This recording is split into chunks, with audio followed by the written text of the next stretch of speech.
नमस्कार, मेरा नाम शुचिता राजपूत है और आज हम मनोविज्ञान विषय की कक्षा 12 के अध्याय 8 मनोविज्ञान और जीवन के भाग 2 पर मनन करेंगे।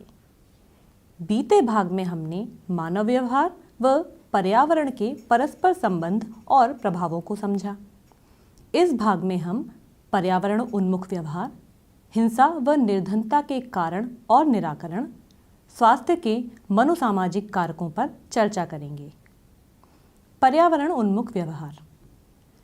प्राकृतिक पर्यावरण के साथ मानवीय खिलवाड़ कितने घातक हो सकते हैं, इससे तो हम सब भली भांति परिचित हैं।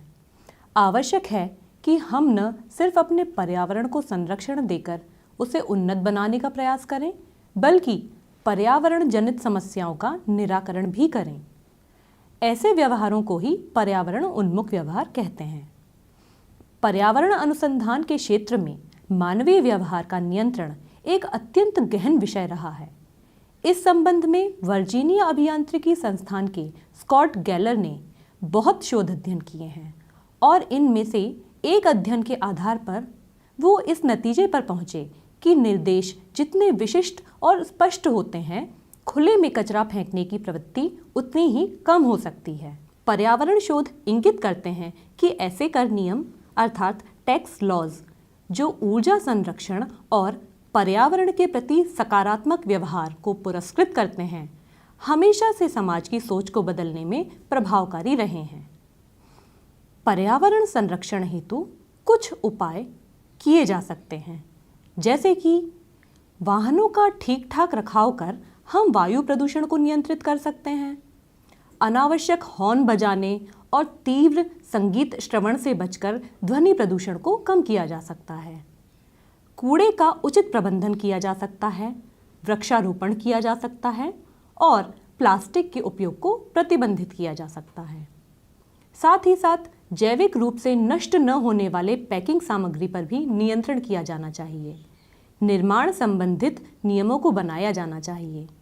आज जब समस्त विश्व पर्यावरण को लेकर चिंतित और सचेत प्रतीत होने लगा है, मनोविज्ञान के विद्यार्थी होने के नाते आप इसमें महत्वपूर्ण भूमिका कैसे निभा सकते हैं? इस मुद्दे पर चिंतन कीजिए। सोचिए कि व्यक्तियों की आदतों में बदलाव लाकर किस तरह से पर्यावरण उन्मुख कदम उठाए जा सकते हैं। चिंतन कीजिए कि किस तरह के संदेशों का लोगों पर ज्यादा प्रभाव पड़ेगा। मनोविज्ञान तथा सामाजिक सरोकार। सामाजिक सरोकारों से तात्पर्य उन मुद्दों से है जो कि किसी समाज में मनुष्य के जीवन स्तर की गुणवत्ता को प्रत्यक्ष अथवा अप्रत्यक्ष रूप से प्रभावित करते हैं। एक छोटा सा कार्य मैं आपको देना चाहती हूँ। सामाजिक चुनौतियों की एक सूची बनाइए और प्रयास कीजिएगा उनको उनकी गंभीरता के आधार पर लिखने की। मेरे हिसाब से वर्तमान समाज जिन समस्याओं से जूझ रहा है, उनमें निर्धनता, हिंसा, अपराध, भ्रष्टाचार, बेरोजगारी व सामाजिक और पारिवारिक कारकों का विघटन प्रमुख हैं। आशा है आप भी मेरी सूची से कुछ सहमति रखते होंगे। अब हम दो प्रमुख सामाजिक समस्याओं निर्धनता व आक्रामकता और हिंसा पर चर्चा करेंगे। साथ ही इनके कारणों और प्रभावों का मनोवैज्ञानिक ढंग से आकलन करने का प्रयास करेंगे। निर्धनता। अर्थशास्त्र की भाषा में निर्धनता को हम वित्त तथा मूलभूत आवश्यकताओं के अभाव के रूप में ही परिभाषित करते हैं, परंतु समाज मनोवैज्ञानिक निर्धनता को सामाजिक और मनोवैज्ञानिक स्तर पर भेदभाव की भावना को जन्म देने वाले कारक के रूप में भी देखते हैं। यह अनुभूति कि मैं उन सभी साधनों से वंचित हूं जो दूसरों को सुलभता से प्राप्त हैं, निर्धन व्यक्ति के अंदर न केवल हीन भावना भर देते हैं, बल्कि उसको अंतर्मुखी भी बनाते हैं। साथ ही उसकी अभिप्रेरणा, आत्मसम्मान को कम कर देते हैं।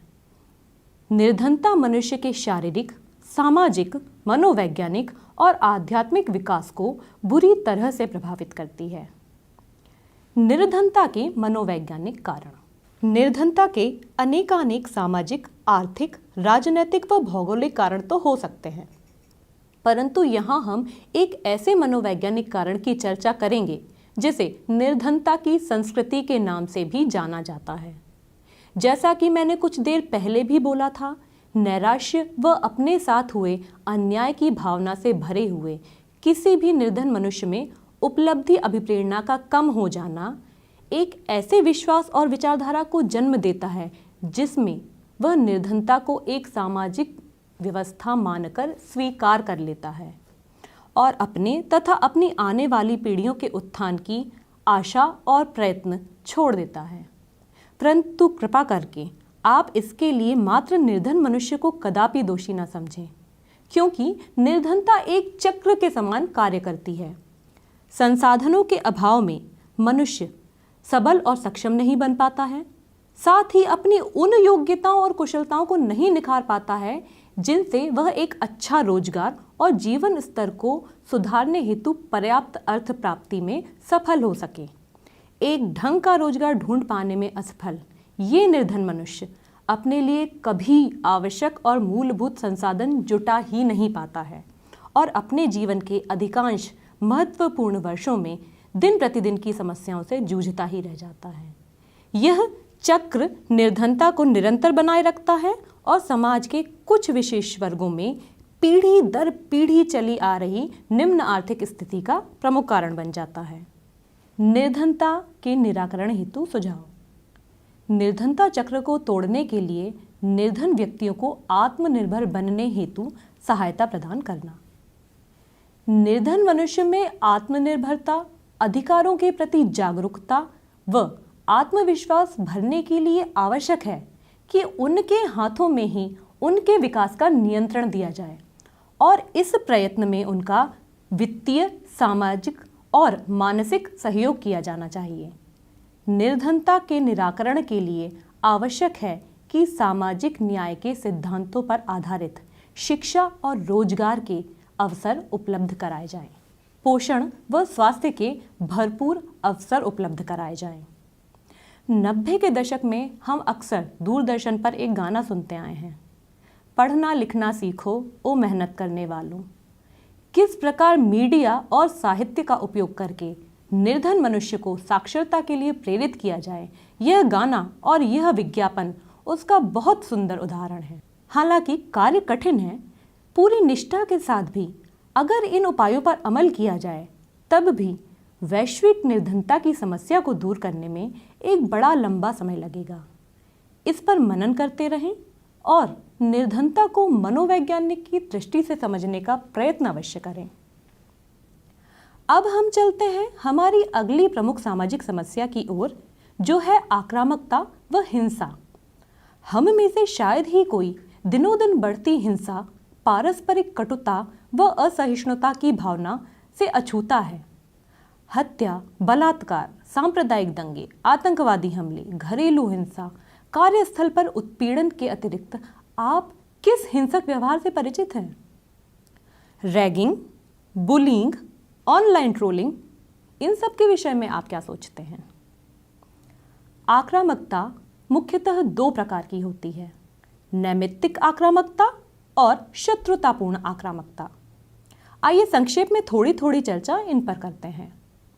नैमित्तिक आक्रामकता का उद्देश्य कभी भी दूसरे व्यक्ति को नुकसान पहुंचाना नहीं होता है, बल्कि इस आक्रामकता के द्वारा किसी उद्देश्य की प्राप्ति की जाती है, जैसे कि दहेज के लिए की जाने वाली घरेलू हिंसा, या फिर अपने मित्रों के समूह में अच्छा, प्रभावशाली या फिर कूल दिखने के लिए की जाने वाली बुलिंग। दूसरी ओर शत्रुतापूर्ण आक्रामकता का मुख्य उद्देश्य ही दूसरे व्यक्ति को पीड़ा पहुंचाना होता है। प्रेम में पराजित हो जाने पर युवतियों के ऊपर किए जाने वाले एसिड हमले या फिर किसी का मनोबल तोड़ने के लिए और उसे नीचा दिखाने के लिए की जाने वाली ऑनलाइन ट्रोलिंग इस तरह की आक्रामकता के ही उदाहरण हैं। आक्रामकता के कुछ कारणों पर चर्चा करते हैं। पहला, सहज प्रवृत्ति। कुछ विद्वानों के द्वारा यह माना जाता है कि आक्रामकता एक मूलभूत सहज प्रवृत्ति है। यह भोजन, स्थान और संसाधनों के अधिक से अधिक उपयोग कर पाने में सहायक सिद्ध होती है। जीवन रक्षा हेतु भी आक्रामक सहज प्रवृत्ति हम सभी में विद्यमान हो सकती है। दूसरा, शरीर क्रियात्मक तंत्र। आक्रामकता परोक्ष रूप से शरीर क्रियात्मक तंत्र की गतिविधियों से भी हो सकती है। मानव मस्तिष्क का एक भाग एमिग्डाला आक्रामकता के प्रत्यक्षण और उसकी प्रतिक्रिया का संचालन करता है। टेस्टोस्टेरोन नामक हार्मोन भी आक्रामकता के व्यवहार में महत्वपूर्ण भूमिका रखता है। इसी तरह के कई शोध दर्शाते हैं कि गर्म व चिपचिपे मौसम में भीड़ के इकट्ठे हो जाने पर उसके आक्रामक होने की संभावना बहुत अधिक होती है। बाल पोषण, बच्चों के लालन पालन का भी आक्रामक व्यवहार पर गहरा प्रभाव पड़ता है। कभी कभी कुछ माता पिता अनुशासन और कठोर नियंत्रण को बनाए रखने के लिए दंड का उपयोग करते हैं। इसके परिणाम स्वरूप कई बच्चे सामाजिक अधिगम के द्वारा ही माता पिता के इस आक्रामक व्यवहार की नकल करना शुरू कर देते हैं और धीरे धीरे यह आक्रामकता उनके व्यवहार का अभिन्न अंग बन जाती है। वहीं दूसरी ओर अबोध असहाय छोटे बच्चों में यह दंड एक रोष को जन्म दे देता है, जिसे वह तत्काल तो प्रदर्शित नहीं कर पाते, परंतु वयस्कावस्था में आक्रामकता के प्रदर्शन के द्वारा अपने उस दमित किए हुए क्रोध और रोष को निकालते हैं। कुंठा, कुंठा संवेग की वह स्थिति होती है जो तब उत्पन्न होती है जब आपको आपके वांछनीय लक्ष्य से वंचित कर दिया जाए। ऐसा लक्ष्य जिसकी प्राप्ति के लिए आप बहुत कड़ा परिश्रम कर रहे थे। सोचें कि आपके लिए एक लक्ष्य आपके बड़ों ने निर्धारित किया और जैसे ही आप उस लक्ष्य को प्राप्त करके किसी पुरस्कार को प्राप्त करने वाले थे, उस लक्ष्य की प्राप्ति में अचानक बाधा आ गई या फिर किसी कारणवश आप असफल हो गए। ऐसे समय में आपको कितनी कुंठा और क्रोध होती है ना? सर्वप्रथम इस सिद्धांत का प्रतिपादन जॉन डोलार्ड ने अपने साथियों के साथ मिलकर किया था और इसे कुंठा आक्रामकता सिद्धांत के नाम से जाना जाता है। इस सिद्धांत के अनुसार वे लोग जो किसी लक्ष्योन्मुखी व्यवहार में लीन होते हैं अन्य लोगों की अपेक्षा अधिक आक्रामक होते हैं, क्योंकि लक्ष्य प्राप्ति में उत्पन्न कोई भी बाधा कुंठा उत्पन्न करती है और कुंठित व्यक्ति क्रोधित होकर आक्रामक हो जाता है। अत्यंत चौंकाने वाली बात यह है कि आक्रामकता अक्सर उनके प्रति अधिक प्रदर्शित की जाती है जो हिंसा का प्रतिकार करने में अक्षम हो या आक्रामक व्यक्ति की तुलना में दुर्बल हो। इस तथ्य को विस्थापन कहा जाता है। सोचिए, आप अपने ऑनलाइन गेम में जीतने के लक्ष्य से थोड़ा सा दूर बचे हैं और अचानक आपकी माताजी मोबाइल लेकर आपको पढ़ने के लिए कमरे में भेज दें। ऐसी स्थिति में क्या कभी आपने कमरे के दरवाजे को जोर से बंद किया है? यदि हाँ, तो आप इस सिद्धांत को भलीभांति समझ सकते हैं। परंतु यदि उस समय आपने ऐसा नहीं किया है, तो फिर आप प्रसिद्ध मनोवैज्ञानिक बर्कोविट्ज़ की उस बात का समर्थन कर रहे हैं जिसमें उन्होंने कहा है कि कुंठा हमेशा आक्रामकता को जन्म नहीं देती है, परंतु हाँ, कुंठित व्यक्ति में आक्रमण के लिए एक तत्परता अवश्य उत्पन्न कर देती है। अब प्रश्न उठता है कि फिर वह कौन से कारक हैं अथवा कौन सी स्थितियां हैं जब कुंठित व्यक्ति आक्रामक व्यवहार अवश्य करता है, अर्थात आक्रामक व्यवहार के लिए कौन से कारक उद्दीपक का कार्य करते हैं? उत्तर है अधिगम, आक्रामक मॉडल का प्रेक्षण, दूसरों द्वारा क्रोध उत्तेजक क्रियाएं, शस्त्रों की उपलब्धता, व्यक्तित्व और सांस्कृतिक कारक। अधिगम, आक्रामकता मात्र किसी मूल प्रवृत्ति की सहज अभिव्यक्ति नहीं है।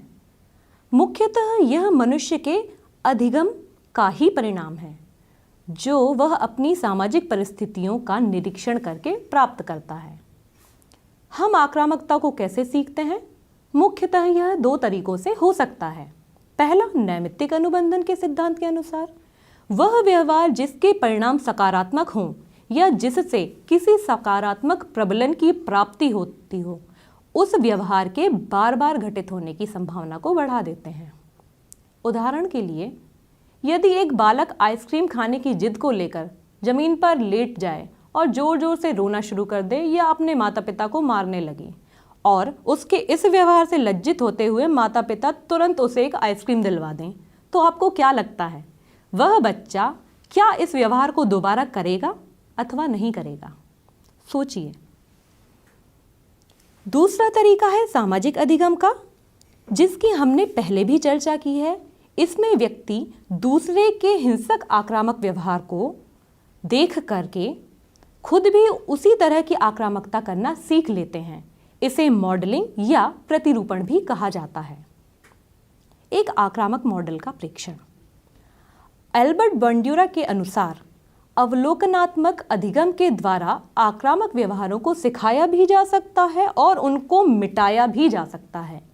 एल्बर्ट बंड्यूरा ने एक प्रसिद्ध शोध बोबो डॉल के माध्यम से यह सिद्ध किया कि वे बच्चे जिन्होंने एक आक्रामक वयस्क को बोबो डॉल के साथ आक्रामक व्यवहार करते हुए देखा था, उसी आक्रामकता की नकल करते हुए वे बोबो डॉल के साथ खेलने का प्रयास करने लगे। अगला कारक है दूसरों द्वारा क्रोध उत्तेजक क्रियाएं। दूसरों के द्वारा अपमान, बेईमानी, धमकी या फिर शारीरिक आक्रमण जैसे व्यवहार से भी मनुष्य के अंदर आक्रामकता उत्पन्न होती है। शस्त्रों की उपलब्धता। शोध में यह पाया गया कि शस्त्रों की उपलब्धता आक्रामक व्यवहार को बढ़ा देने में एक महत्वपूर्ण कारण हो सकती है। व्यक्तित्व। कई व्यक्तित्व विशेषताएं आक्रामक व्यवहार से जुड़ी हुई होती हैं, जैसे कि किसी व्यक्ति का गर्म मिजाज होना या फिर निम्न आत्मसम्मान वाले व्यक्ति भी आसानी से आक्रामकता का प्रदर्शन करते हैं। सांस्कृतिक कारक। यह देखा गया है कि कुछ संस्कृतियों में आक्रामकता की प्रशंसा कर उसे उचित माना जाता है, जबकि कुछ सांस्कृतिक समूह अधिक शांतिप्रिय होते हैं। आक्रामकता के शमन हेतु कुछ उपायों पर चर्चा करते हैं। अब हमारे मस्तिष्क में यह प्रश्न भी उठता है कि यदि आक्रामकता इन समस्त में से किसी कारण से या कारणों से हो सकती है, तो फिर इसके शमन के लिए क्या उपाय अपनाए जा सकते हैं? कुछ उपाय जो शोध आधारित हैं इस प्रकार हैं। सबसे पहला, यदि आक्रामकता व हिंसक व्यवहार को देखकर बालक हिंसा करना सीख सकते हैं, तो अहिंसक व शांत वयस्क बच्चों को अहिंसा और शांतिपूर्ण तरीके से व्यवहार करने के लिए प्रेरित भी कर सकता है। माता पिता, शिक्षकों और सभी परिचित वयस्कों को चाहिए कि बच्चों के समक्ष एक सकारात्मक आदर्श अर्थात रोल मॉडल की भांति व्यवहार करें। दूसरा उपाय है कि बच्चों व युवाओं को सामाजिक कौशलों का बेहतर प्रशिक्षण दिया जाए, जिससे वह दूसरों के साथ सामंजस्य बैठाना, कुंठा व पराजय का बेहतर तरीके से सामना करना और आक्रामकता को उकसाने वाले कारकों से निपटना सीख सकें। एक और उपाय यह भी हो सकता है कि दंड के स्वरूप व प्रावधान पर विचार किया जाए। सामाजिक न्याय तथा सामाजिक समानता को बढ़ावा देकर भी कुंठा के स्तर को कम करने का प्रयास किया जा सकता है। शांति के प्रति एक सकारात्मक अभिवृत्ति के विकास की आवश्यकता है। राष्ट्रपिता महात्मा गांधी ने अपने जीवन में अहिंसा को अपनाकर समूचे जगत को अहिंसा अपनाने के लिए प्रेरित किया। शांति स्थापना के प्रयत्न इस धरती को एक बेहतर स्थान बनाने में सहयोगी हो सकते हैं। आइए चलते हैं हमारे अगले शीर्षक की तरफ, स्वास्थ्य, जो कि इस अध्याय का अंतिम बिंदु है। स्वास्थ्य किसी रुग्णता की अनुपस्थिति मात्र नहीं होता, अपितु यह एक ऐसी परिस्थिति है जो व्यक्ति की शारीरिक, मानसिक व सामाजिक उन्नत अवस्था को परिलक्षित करती है। ध्यान रहे, आज हम यहाँ व्यक्ति के शारीरिक स्वास्थ्य के उन कारकों पर चर्चा करेंगे जो मनुष्य के स्वास्थ्य और रुग्णता दोनों को ही प्रभावित करते हैं। उन कारकों को संज्ञान, व्यवहार और सामाजिक सांस्कृतिक कारक में वर्गीकृत किया जा सकता है। संज्ञान, जो कि व्यक्ति के स्वयं के प्रति, दूसरों के प्रति और परिस्थितियों के प्रति विचार और विश्वास से संबंधित है।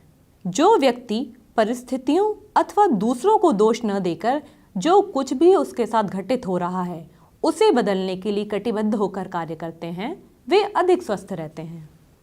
किसी मनुष्य का यह विश्वास कि उसका जीवन, स्वास्थ्य और रुग्णता सब कुछ उसके ही नियंत्रण में है, उसे स्वास्थ्य के प्रति अधिक जागरूक और उत्तरदायी व्यवहार करने के लिए प्रेरित करते हैं। ऐसे लोग संतुलित और पोषक आहार लेने में, व्यायाम करने में, स्वास्थ्य को बढ़ाने वाले अन्य व्यवहारों में आगे रहते हैं। व्यवहार शोध ये इंगित करते हैं कि आक्रामक व क्रोधी लोगों की तुलना में आशावादी लोगों के बीमार होने की संभावना कम होती है। इसी प्रकार वह व्यक्ति जो तनाव अधिक लेते हैं और नकारात्मक चिंतन करते हैं, स्वास्थ्य के प्रति अधिक जोखिमपूर्ण व्यवहार भी करते हैं, जैसे कि मादक द्रव्यों का सेवन, धूम्रपान, असुरक्षित काम व्यवहार, पोषण व व्यायाम के प्रति उदासीनता। ऐसे व्यक्तियों को हृदय रोग, कैंसर, HIV, एड्स आदि होने की संभावना सामान्य से अधिक होती है। सामाजिक सांस्कृतिक कारण, इसके अंतर्गत लिंग, आयु, जाति व आर्थिक सामाजिक स्थिति सभी आ जाते हैं। हम अक्सर यह सुनते हैं कि वृद्धावस्था बीमारियों का घर होती है। इसके पीछे कुछ कारण भी हैं, जैसे कि अकेलापन, जीवन साथी की मृत्यु, सेवानिवृत्ति के पश्चात की रिक्तता या आर्थिक निर्भरता और कम पेंशन में गुजारा करना इत्यादि। इसी प्रकार कुछ विशिष्ट तथा निर्धन वर्ग में शिक्षा व जागरूकता का अभाव, धन की कमी, उपयुक्त चिकित्सकीय सुविधाओं तक न पहुंच पाना स्वास्थ्य के प्रति उनके जोखिम को बढ़ा देता है। व्यवहार पर टेलीविजन का समाघात, इन सभी कारणों पर चर्चा के साथ ही एक अन्य बहुत महत्वपूर्ण विषय पर चर्चा करना आवश्यक है। यह है हमारे जीवन में टेलीविजन और मीडिया की भूमिका। टीवी, मोबाइल, इंटरनेट, मीडिया, वाकई ये सब एक क्रांति ही है, जिन्होंने समूचे विश्व को ज्ञान, प्रगति और विकास के अवसरों से लबालब भर दिया है। परंतु इन सकारात्मक प्रभावों के साथ ही कुछ नकारात्मकता भी देखने में आती है, जैसे कि आक्रामकता में वृद्धि, अकल्पनीय संसार में खोकर अपने सामाजिक दायरों को संकुचित कर लेने की प्रवृत्ति, ध्यान केंद्रण की क्षमता का ह्रास, सृजनात्मकता का अभाव, शारीरिक गतिविधियों व खेलकूद के स्थान पर मोबाइल गेम को प्राथमिकता दिया जाना और संचार क्रांति की उपभोक्तावादी सोच का शिकार बन जाना, ये सब अत्यंत ही गंभीर है और इनके दूरगामी घातक परिणाम होंगे। स्क्रीन टाइम व मोबाइल एडिक्शन खतरे की घंटी के समान हमारे समक्ष बजने आरंभ हो चुके हैं। सूचना के क्षेत्र में ये सभी साधन अच्छे सेवक परंतु बुरे स्वामी के समान ही व्यवहार करते हैं। इनके नियंत्रित, समुचित व सही उपयोग को समझाने के लिए पालक, शिक्षकों व मनोवैज्ञानिकों को निरंतर प्रयत्न करते रहने होंगे। तो इसी के साथ हमारे इस अध्याय का समापन होता है। इस भाग में हमने पर्यावरण उन्मुख व्यवहारों, हिंसा व निर्धनता के कारण व निराकरण और अंत में स्वास्थ्य को प्रभावित करने वाले संज्ञानात्मक, व्यवहारात्मक और सामाजिक सांस्कृतिक कारकों का अध्ययन किया। धन्यवाद।